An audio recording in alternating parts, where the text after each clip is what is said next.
ಈಗ 353ನೇ ಕಥೆಯನ್ನು ಕೇಳೋಣ. ಪಾಟಲಿಪುತ್ರದ ದೇಶದ ದೊರೆ, ಅವನ ಕೊನೆಯ ಮಗ ದುಷ್ಯಂತ. ಆ ದುಷ್ಯಂತ ಶಕುಂತಲೆಯ ಕಥೆಯಲ್ಲಿ ಬರುವ ಆ ದುಷ್ಯಂತ ಬೇರೆ, ಅಂದರೆ ಭರತನ ತಂದೆ ಆ ದುಷ್ಯಂತ ಬೇರೆ, ಈತ ಬೇರೆ. ಇವ ದುಷ್ಟನಾಗಿದ್ದ, ಸಣ್ಣ ಸಣ್ಣ ಮಕ್ಕಳನ್ನೆಲ್ಲ ಸಾಯಿಸ್ತಾ ಇದ್ದಾನೆ ಅವ. ಹೀಗಾಗಿ ಅವನನ್ನು ಕಾಡಿಗೆ ಅಟ್ಟಿಬಿಡ್ತಾನೆ, ತನ್ನ ರಾಜ್ಯದಿಂದ ಹೊರಗೆ ಅಟ್ಟಿಬಿಡ್ತಾನೆ ರಾಜ. ಅಲ್ಲಿ ಹೋಗುವಾಗ ಉಗ್ರರವ ಅಂತ ಒಬ್ಬ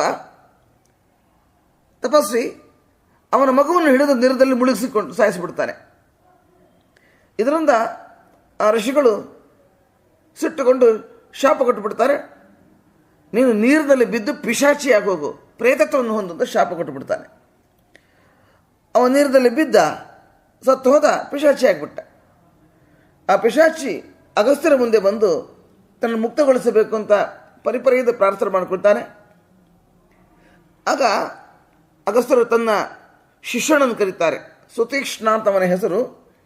ಸುತೀಕ್ಷ್ಣ, ನೀನು ಗಂಧಮಾದರ ಪರ್ವತಕ್ಕೆ ಹೋಗು, ಅಲ್ಲಿ ಅಗ್ನಿತೀರ್ಥ ಅಂತಿದೆ. ಈ ಅಗ್ನಿತೀರ್ಥದಲ್ಲಿ ನೀನು ಸ್ನಾನ ಮಾಡು, ಆ ತೀರ್ಥವನ್ನು ಸ್ವಲ್ಪ ತಗೊಂಡು ಬಾ, ತಗೊಂಡು ಬಂದು ಈ ಪಿಶಾಚಿ ಮೇಲೆ ಹಾಕು, ಈ ದುಷ್ಯಂತನ ಮೇಲೆ ಹಾಕು, ಇವನಿಗೆ ಸದ್ಗತಿ ಆಗುತ್ತೆ. ಅದೇ ರೀತಿ ಆ ಸುತೀಕ್ಷ್ಣ ಮಾಡಿದ್ದಾನೆ.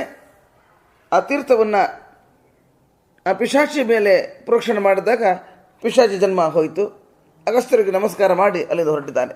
ಇಲ್ಲಿಗೆ 353ನೇ ಕಥೆ ಮುಕ್ತಾಯವಾಯಿತು. ಶ್ರೀಕೃಷ್ಣ ಅರ್ಪಣಮಸ್ತು.